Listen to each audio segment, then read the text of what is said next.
नमस्कार, मैं हूं अभिषेक त्यागी। आप देख रहे हैं स्पोर्ट्स फैक्ट। इस वक्त सबसे बड़ी खबर जो है वो केकेआर से सामने आ रही है।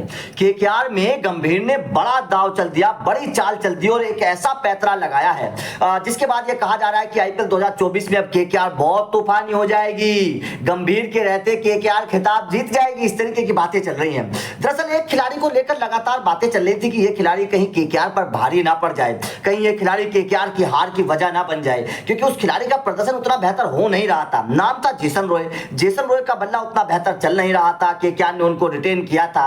लेकिन गौतम गंभीर ने आते ही जैसे एनालिसिस किया और केकेआर की टीम को मजबूत करने की कोशिश की तो जेसन रॉय को बाहर निकाल दिया। और जेसन रॉय को बाहर निकालकर गौतम गंभीर ने ऐसे खिलाड़ी को शामिल कर लिया है जो खिलाड़ी पिछले 5 मैचों में 82 के एवरेज से, सोचिएगा पिछले 5 मैचों में 82 के एवरेज से 185 के स्ट्राइक रेट से 2 शतक लगा चुका है और 331 रन बना चुका है। जी हाँ, उसका नाम है फिल सॉल्ट। फिल सॉल्ट के बारे में आप लोगों को पता चल गया होगा कि Phil Salt will play for KKR in IPL 2024। Jason Roy के रिप्लेसमेंट के तौर पर फिल सॉल्ट को शामिल कर लिया गया है। फिल सॉल्ट आईपीएल 2024 के ऑक्शन में अनसोल्ड रहे थे, उन्हें किसी भी टीम ने नहीं खरीदा था। उस वक्त बड़ी हैरानी हुई थी कि भाई साहब फिल सॉल्ट मतलब क्यों बाहर रह गए, क्योंकि बड़े तूफानी अंदाज में खेल रहे थे।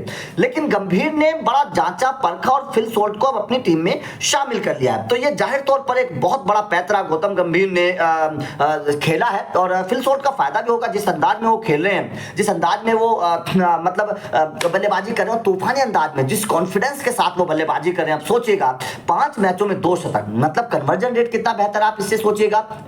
उसके बाद में 82 का एवरेज, ये सोचिएगा, और 185 का स्ट्राइक रेट। 185 के स्ट्राइक रेट से अगर कोई बल्लेबाज बल्लेबाजी कर रहा है तो उसका कितना फायदा टीम को होगा, आप इसको अंदाजा लगा सकते हैं। वैसे भी फिल सॉल्ट जो है स्पिनर्स को, तेज गेंदबाजों को, दोनों को बेहतर खेलते हैं, कमाल की बल्लेबाजी करते हैं। अब यहां पर केकेआर की प्लेइंग 11 क्या बन सकती है, ये सवाल आप लोगों के ध्यान में होगा। तो मेरा ऐसा मानना है अगर फिल सॉल्ट खेलेंगे तो रहमानुल्लाह गुरबाज नहीं खेलेंगे। सीधी सी बात है, क्योंकि केकेआर में ऑलरेडी 3 विदेशी खिलाड़ी पक्के हैं। मिचेल स्टार्क पक्के हैं, सुनील नरेन पक्के हैं, उसके बाद में आंद्रे रसल पक्के हैं। 3 ऑलरेडी पक्के हैं। तो या तो रहमानुल्लाह गुरबाज या फिल सॉल्ट, इन दोनों में से कोई एक खेलेगा। अब इन दोनों में से कौन खेलेगा ये उसकी फॉर्म के ऊपर डिपेंड करेगा। मेरे हिसाब से विकेट कीपर बल्लेबाज के तौर पर शायद भारत को मौका मिलने वाला है, शायद भारत को मौका मिलेगा और रहमानुल्लाह गुरबाज की जगह फिल सॉल्ट को केकेआर अपनी प्लेइंग 11 में शामिल करेगी ओपनर बल्लेबाज के तौर पर। हो सकता है कि भारत और आपके फिल सॉल्ट, इन दोनों से ओपन करवा दिया जाए, ऐसा हो सकता है। जो सूत्रों के हवाले से खबर है वो ये है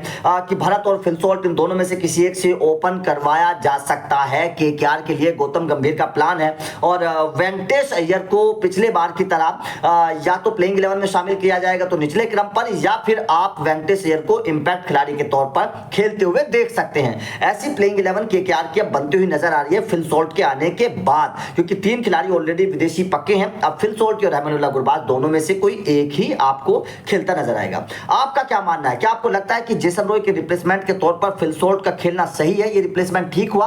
और आपके हिसाब से अब प्लेइंग 11 क्या बननी चाहिए, रहमानुल्लाह गुरबाज या फिल सॉल्ट, कौन खेलना चाहिए? कमेंट करके जरूर बताइएगा। वीडियो अच्छी लगी हो तो लाइक और शेयर जरूर करिएगा, चैनल को सब्सक्राइब करिएगा, क्योंकि अपडेट लगातार मिलते रहेंगे। Thank you.